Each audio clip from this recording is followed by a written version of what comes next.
All right. Hi, this is first ever virtual scratch night for Twopence Productions.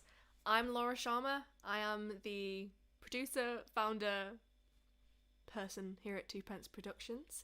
We are a baby company, just starting out, just finding our feet, and this is just a chance for me to showcase some of the wonderful people that I know and share their work with you. So Twopence is a northern production company, at the moment specialising in theatre.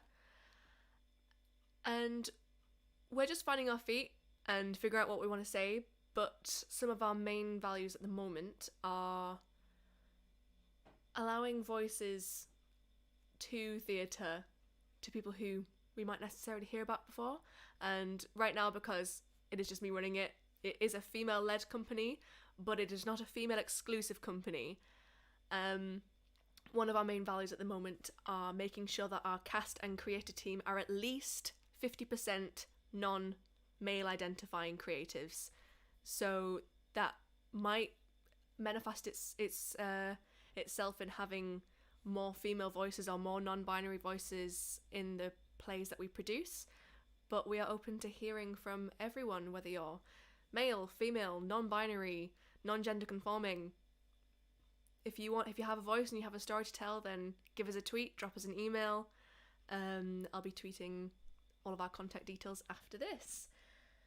Yes, I made Twopence originally as I was looking for monologues and duologues for my drama school showcase, and was just finding nothing that I connected with, and I just found, especially with female characters, the same 3 stories churned out. And I just wanted to hear and perform things that were just normal people on stage with interesting stories to tell that maybe might not have just been about them being a woman, but just them as a person. And that's the kind of work I want to produce.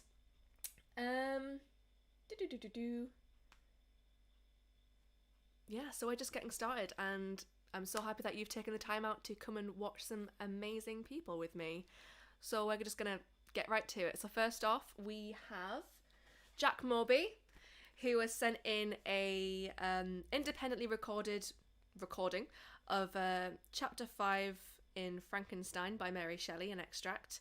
And it's Chapter 5's opening page to celebrate the original and iconic sci-fi horror. Here we go. It was on a dreary night of November that I beheld the accomplishment of my toils. With an anxiety that almost amounted to agony, I collected the instruments of life around me, that I might infuse a spark of being into the lifeless thing that lay at my feet. It was already 1 a.m. The rain pattered dismally against the panes, and my candle was nearly burnt out, when, by the glimmer of the half-extinguished light, I saw the dull yellow eye of the creature open. It breathed hard, and a convulsive motion agitated its limbs. How can I describe my emotions at this catastrophe, or how delineate the wretch whom with such infinite pains and care I had endeavoured to form? His limbs were in proportion, and I had selected his features as beautiful. Beautiful, great God! His yellow skin scarcely covered the work of muscles and arteries beneath. His hair was of a lustrous black and flowing, his teeth of pearly whiteness. But these luxuriances only formed a more horrid contrast with his watery eyes, that seemed almost of the same colour as the dun-white sockets in which they were set. His shrivelled complexion and straight black lips. The different accidents of life are not so changeable as the feelings of human nature. I had worked hard for nearly 2 years for the sole purpose of infusing life into an inanimate body. For this I had deprived myself of rest and health. I had desired it with an ardour that far exceeded moderation. But now that I had finished, the beauty of the dream vanished, and breathless horror and disgust filled my heart.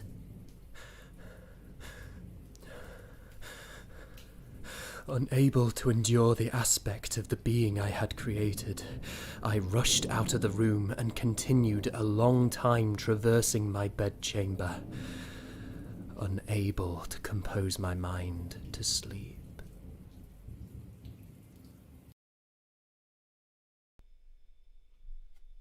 Beautiful. How wonderful is that man's voice? I could listen to it all day. So, if you would like to see more of Jack, see his spotlight link, we are tweeting alongside this stream. So if you follow us at, I don't know if you can see this, 2pence2_2p, that is our Twitter handle. So you can follow us there and see everyone's headshots and everyone's spotlight links if you'd like to see more. So next we have the wonderful Laura Masters performing a short monologue called I See You by Raphael Bob Waksberg. I was in the hospital with her those last moments, and they were truly horrifying, full of nonsensical screams and cries, but there was this moment, this one instant of strange calm where she looked in my direction and said, I see you. That's the last thing she said to me. It's a weird feeling for the first time in your life when your mother sees you. It wasn't a relief. It felt mean, like, oh, you knew what I wanted and you waited till the last moment to give it to me. Only my mother would be nasty enough to swipe me with a moment of connection on her way out. But maybe it wasn't about connection, maybe it was just a, I see you, like, I know exactly who you are. That's more my mum's speed. Or maybe she just literally meant you're an object that has entered my field of vision.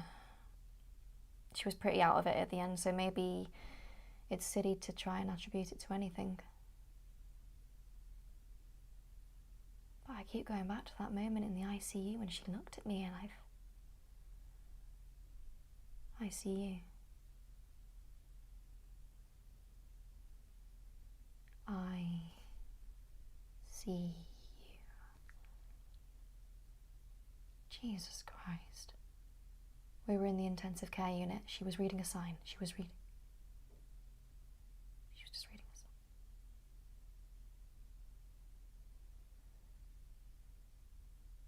I will never have a mother who looks at me from across the room and says, Grace Dolan, I see you.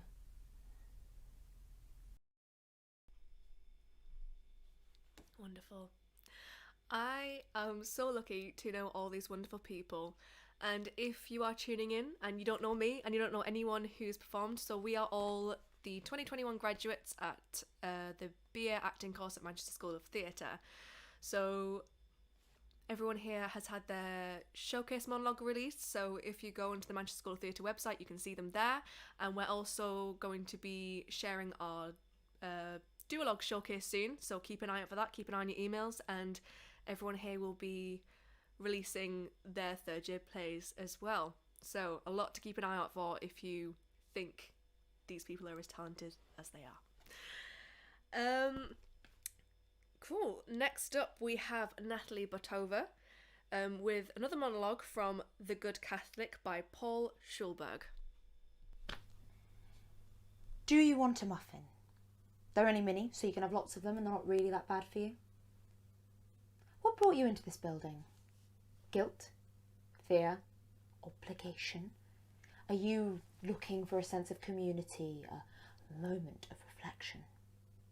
I mean, you could do a lot worse. This really is a beautiful building. But if what brought you here doesn't at least have something to do with compassion, then, well, that's all it really is, isn't it? A building. Compassion. Eh? What a concept. I mean, We all like to think that we are compassionate. Hope you feel better. Thoughts and prayers. I am so very sorry for your loss.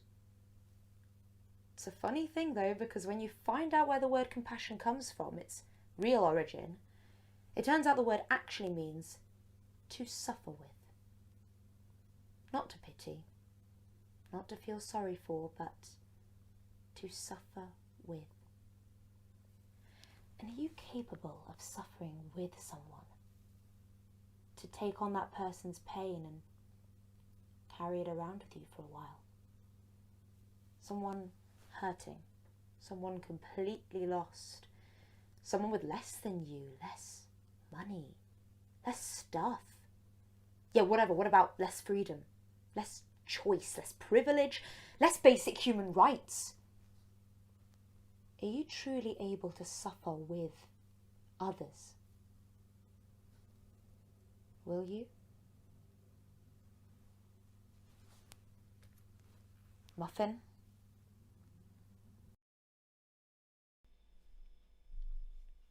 Wonderful. I loved that girl. She's amazing. So let's talk a bit more about 2p. Our next set of projects is going to be something called the 2p plays. 2p, 2p.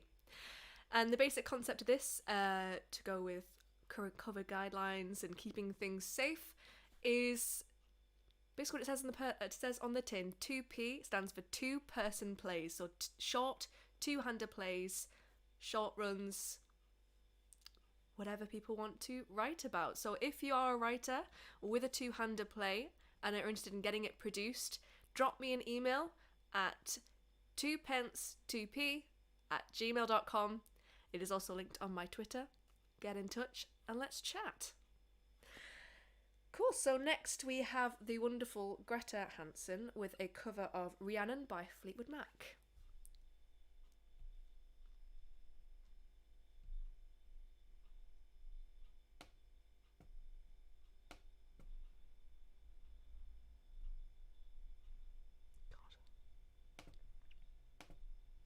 Some technical difficulties, give me a minute.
What a voice.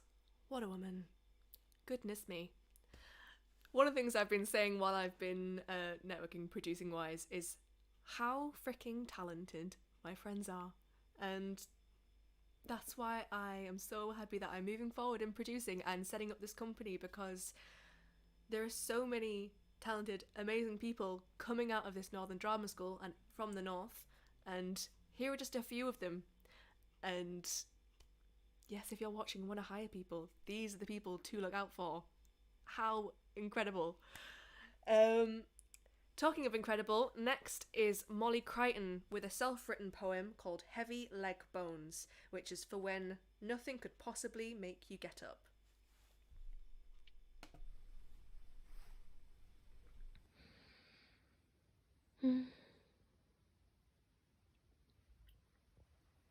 Heavy lead bones. Dense. Like that special black sucks in almost 100% of all light.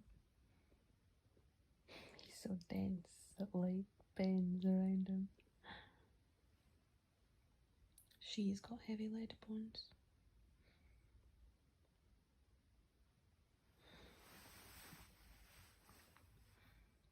Made a hole to put them in. Dug down deep like a dog. Terrier, to be exact. No piddle here.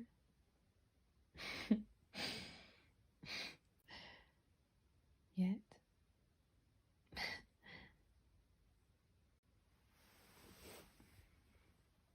Cover them over with a blanket of snow.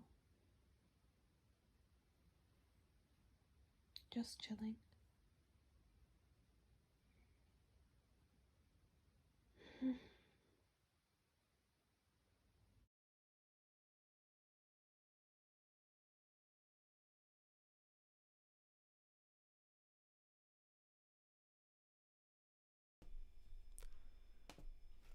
I'm back. If you want to see some more of Molly's poetry, she actually wrote the poem for the MST Monologue showcase, which was called Stand Your Ground, and all about our experiences in Manchester and what it means to come out of Manchester and live in Manchester. It is a cracking poem performed by all the third years at Manchester School of Theatre. So if you want to see that, I will send a link on our Twitter after this, and you can have a look at everyone's student profiles with all their monologue showcases on and our poem. Sweet. So next we have something different. So we have a message apparently. So there is someone called Steve watching tonight, and well, I have a message from your boyfriend. So here we go.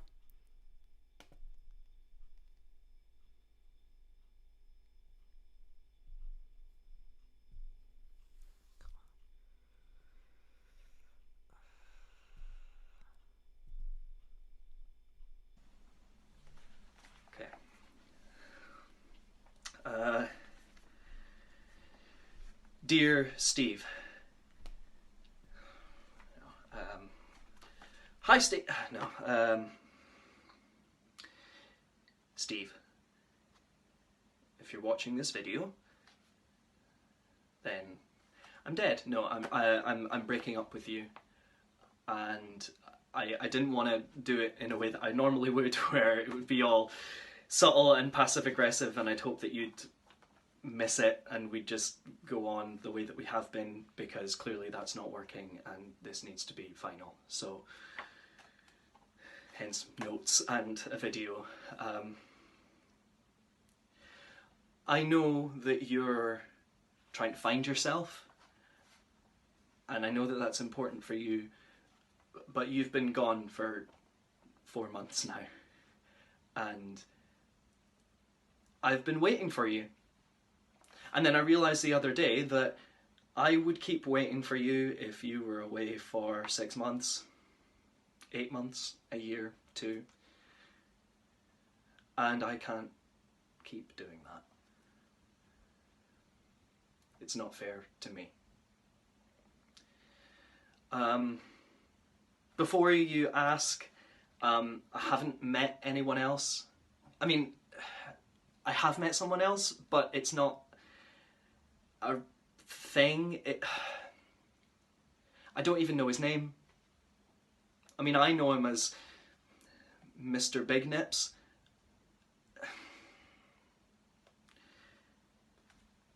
He tried to sell me fake Viagra via email, and I've been really lonely recently, so I thought, fuck it, why not respond? Didn't buy any Viagra off him, but we got to chatting, and well, he told me about his life. He told me about his job, his wife, his kids, and I told him about us, about how you've left, about how being alone and being essentially your backup plan has left me feeling pretty fucking worthless. And you know, he told me a similar thing happened with his wife. You know, he used to feel like he wasn't contributing enough to his family, that his wife didn't really love him, and that his kids didn't respect him. And do you know how they turned it around? He got his wife to piss on him in the bath. Because no matter how much he contributed, she loved him anyway. She loved him enough to piss on him. And you don't respect me enough even to piss on me. So while you're away finding yourself, I'm going to go and find something for myself too. I'm going to go and find someone who'll piss on me.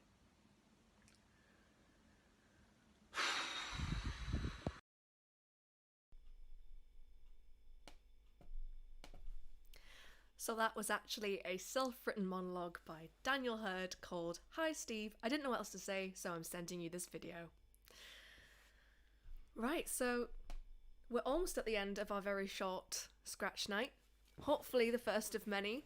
So next we have some music for you. There isn't any video to accompany this, so I would say just get up, dance, close your eyes, and listen to the music.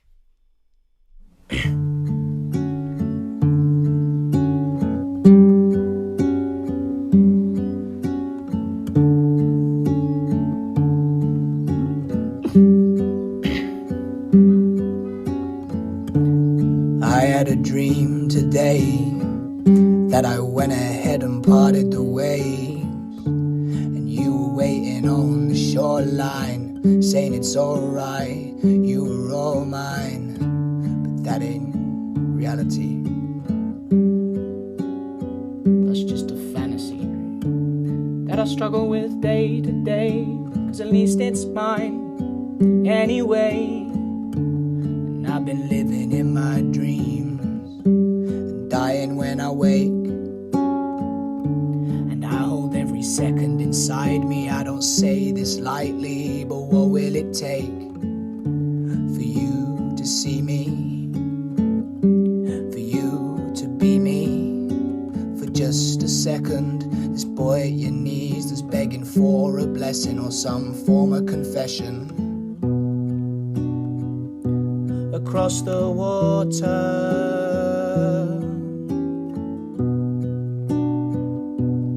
I adored her.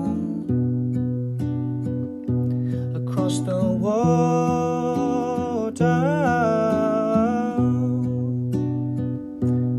I adored her. She sailed her ship across the sea and landed right inside of me, and I was lost from the moment I saw her feet land firmly on my shore. There was no pause for a thought, there was just a love that she had brought. And I confess I was a fool to even believe that I'd be immune, 'cause just as soon as I delivered speech, I knew that I would never leave this beach. And just as I began to need, she hoisted sail and she had to leave. And she left me with these final words that now remind me of a curse. She said, now we've risen, we shall fall, but if you ever cross the sea, give me a call. Across the water,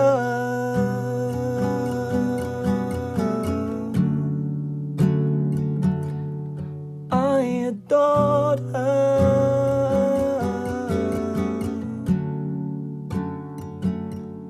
Across the water,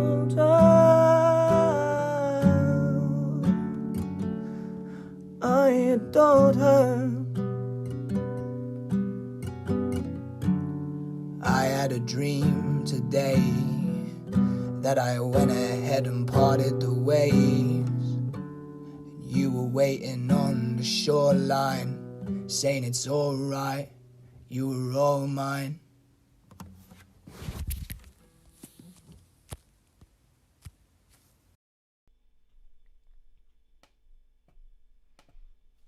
Beautiful.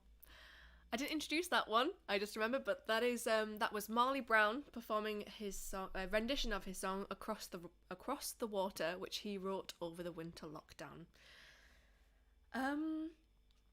Yeah, so we've come into our final showing, which is a good one. I think you're going to enjoy it. This live stream is going to be kept up on YouTube for another week, so if you know anyone that didn't get to watch, or if you want to come back and watch it again, it'll be available on our YouTube channel, which you're watching it on now. Yeah, so our final showing is another piece by Jack Moorby.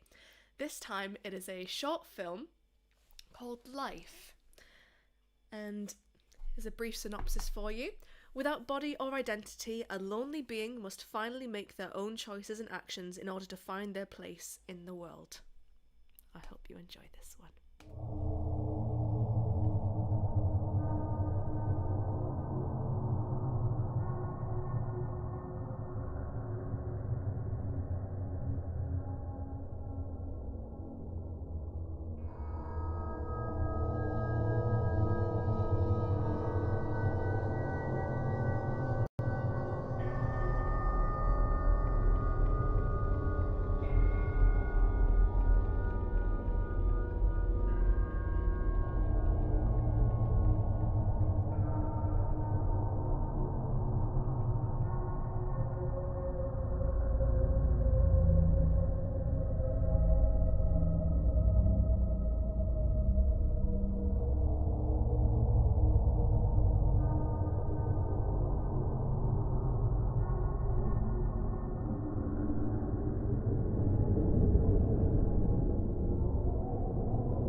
And that is it for Two Pence Productions' first ever Scratch Night.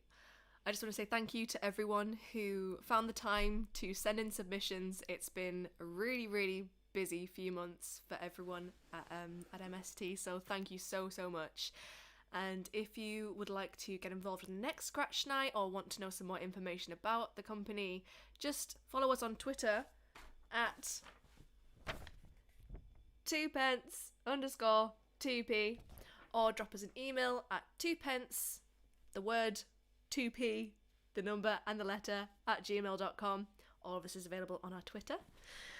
So yeah, thank you so much for tuning in. It's been short, sweet, and hopefully the next one will be in person where we can all drink, have a good time, and share some more work. So,